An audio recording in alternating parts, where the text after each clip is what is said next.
এসো। কি রে মা, তুই এখানে কি লিখাইছস?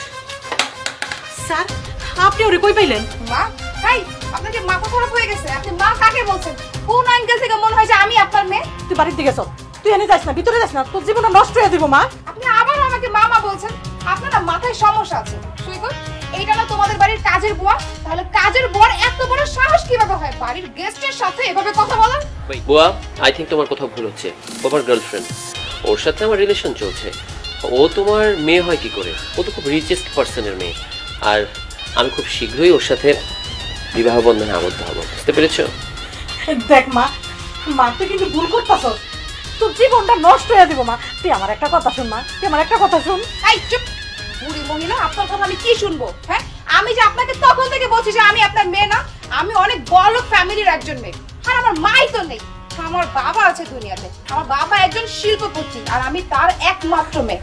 শুনুন, আমার মনে হয় কি আপনার না মাথায় সমস্যা আছে, ডক্টরের কাছে যান, ট্রিটমেন্ট করান। আর আরেকটা কথা, এই দুনিয়াতে না একই চেহারার 7টা মানুষ আছে। এখন আমার মনে হচ্ছে কি আমার মতো চেহারার আপনারও মেয়ে আছে, তাই আপনি আমাকে মেয়ে মনে করছেন। তুই আমার কথাটা শুন মা, তুই ভিতরে যাস না, তোর জীবনটা নষ্ট হয়ে যাইব, তোর জীবনটা নষ্ট হয়ে দেবো। মা, আমার কথাটা শুন মা। শুন মা, আমার একটা কথা শুন মা, তুই ভিতরে যাস না, তোর জীবনটা নষ্ট হয়ে যাইব। মা, ছোট লোকের বাচ্চা, তোর এত বড় সাহস একটা কাজের বুয়া হয়ে আমাকে টাচ করলি? এই এত সাহস তোর কি করে হয়? সৈকত, আমি একটা জিনিস বুঝি না, তোমাদের বাড়ির কাজের বুয়া এত সাহস কিভাবে হয়?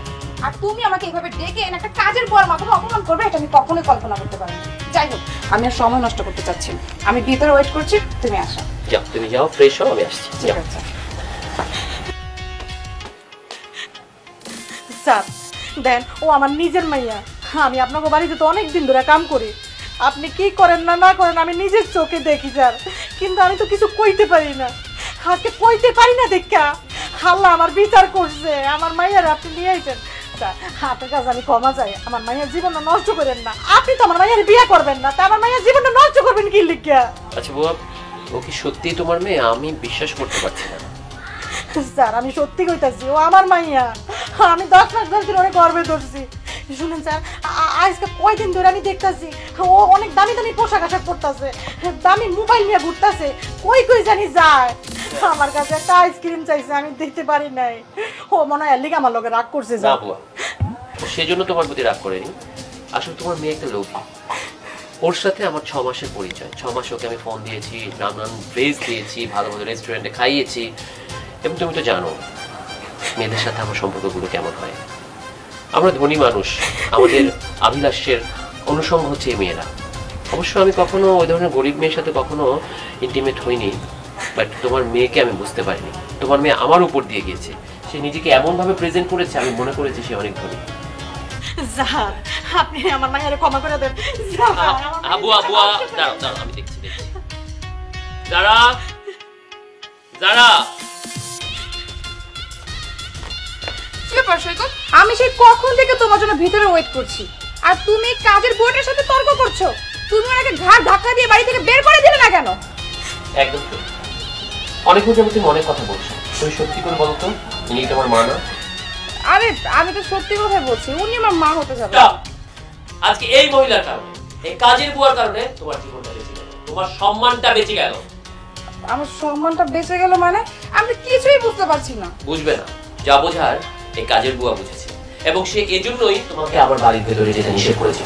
কারণ সে দেখেছে এই বাড়িতে আমি কত শত মেয়েকে এনেছি আমার লালসা চরিতার্থের জন্য। আমরা রিচ পার্সন, ধনী মানুষ, আমাদের অসংখ্য গার্লফ্রেন্ড থাকে এবং টাকার জোরে আমরা অসংখ্য গার্লফ্রেন্ড কিনে নেই।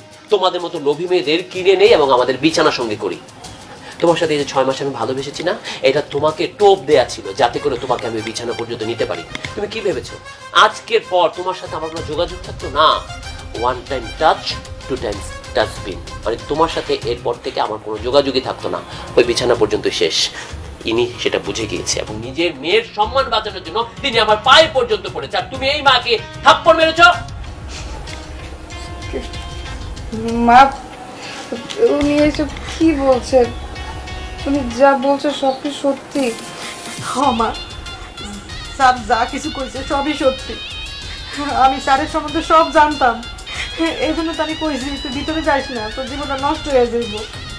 শোনো, কোনো মাই না চায় না তার সন্তানের জীবনটা নষ্ট হয়ে যায়। সব মা তার সন্তানকে মৃত্যু আগলে রাখতে চায়। তোমার মা সেটাই করেছিল। আর তোমাদের মতো লোভী মেয়েরা এই সকল বাবা মাদের অস্বীকার করে, এবং তার পরিণতি কি হয় জানো? তার পরিণতি হয় শেষ পর্যন্ত তারা রাস্তায় পড়ে যায়। তোমাদের কি হয়েছে? টাকা পয়সা নিয়ে কি হয়েছে? সম্মানটাকে বড় ভাবনি? ভাবতে পারোনি সম্মানটাকে বড়?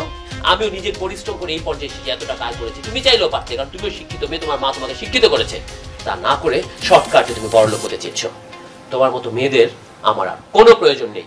বুয়া, তুমি তোমার মেয়েকে নিয়ে যাও। আর তুমি পারলে তোমার মায়ের পা ধরে ক্ষমা চেয়ে নিও, তাতেও কম হবে। মা মা আমি অনেক বড় ভুল করে ফেলছি মা। আমি তোমার গায়ে হাত দিয়েছি, কত অপমান করছি, যা তা বলছি। মা তুমি কিছু মনে করো না। না মা, আমি তোমারে ক্ষমা করে দিচ্ছি। বাড়িতে চলো মা।